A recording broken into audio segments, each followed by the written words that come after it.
Hello friends, welcome to Kunjal's kitchen.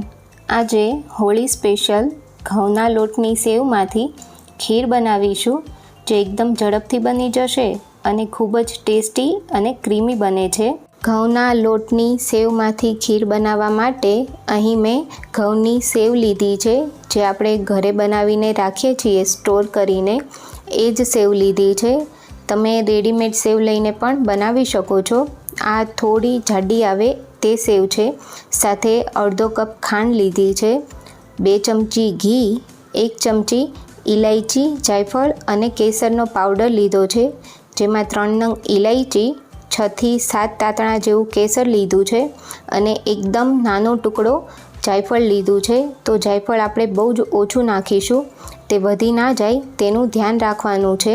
અને સાથે 6 થી 7 નંગ કાજુને આ રીતે ફાડા કરી લીધા છે અને 6 થી 7 નંગ બદામને પણ ફાડા કરીને લીધી છે। અને અહીં 1 લીટર જેટલું મેં દૂધ લીધું છે। તો આપણે ખીર બનાવવાનું સ્ટાર્ટ કરીશું। તેની માટે મેં એક વાસણમાં 2 ચમચી જેટલું ઘી લઉં છું અને ઘી આપણે ઓછા પ્રમાણમાં જ લઈશું। સેવ અને નટ્સને શેકીએ તેટલું જ ઘી લેવાનું છે।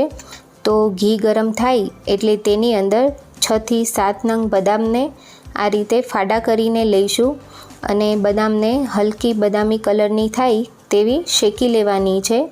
તો નટ્સને આ રીતે થોડું ઘીમાં સાંતળીને નાખીશું તો તેનો ક્રંચ બહુ જ સરસ આવશે। તો બદામ અત્યારે સરસ સંતળાઈ ગઈ છે, તેને આપણે એક અલગ વાસણમાં કાઢી લઈશું। તો આ રીતે જો નટ્સ તમે સાંતળીને નાખશો તો તેનો ટેસ્ટ અને ક્રંચ બહુ જ સરસ આવશે। સાથે તેની અંદર 6 થી 7 નંગ કાજુને પણ આ રીતે ફાડા કરી લીધા છે, તેને પણ હલકા આપણે ગુલાબી થાય તેવા સાંતળી લેવાના છે। તો કાજુ પણ સંતળાઈને તૈયાર છે, તેને પણ એક અલગ વાસણમાં કાઢી લઈશું। સાથે 1 વાટકો ઘઉંની સેવ લીધી છે, તો સેવને થોડા ટુકડા કરીને વાટકામાં વ્યવસ્થિત સમાય એ રીતે લેવાની છે, તો તમારું મેઝરમેન્ટ પ્રોપર આવશે। હવે આપણે સેવને ઘીની સાથે શેકી લેવાની છે। તો સેવ શેકતી વખતે બહુ જ ઓછા ઘીની જરૂર પડે છે, એટલે આપણે તેમાં વધારે ઘી નથી લેવાનું।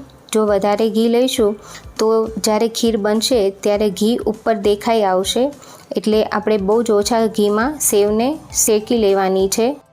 તો સેવને શેકતી વખતે તેને સતત આ રીતે ચલાવતા રહીશું અને ગેસની ફ્લેમ સ્લો રાખીશું। તો તહેવારોના સમયમાં કંઈક ઝડપથી બની જાય અને ટેસ્ટી બને તેવું જો જમવું હોય તો એકવાર આ રીતે આ ખીરની રેસીપી ચોક્કસથી ટ્રાય કરજો, તમને બધાને જરૂરથી ભાવશે। હવે આપણે સેવને 5 થી 7 મિનિટ શેક્યા પછી જોઈ શકાય છે કે સેવ એકદમ સરસ ગુલાબી કલરની થવા માંડી છે। હવે આપણે ગેસની ફ્લેમ સ્લો કરીને તેની અંદર 1 લીટર જેટલું દૂધ એડ કરીશું। તો દૂધને મેં ગરમ કરીને લીધું છે અને આ ફૂલ ફેટ મિલ્ક લીધું છે, જેથી સેવનું ટેક્સચર બહુ જ સરસ ક્રીમી આવે।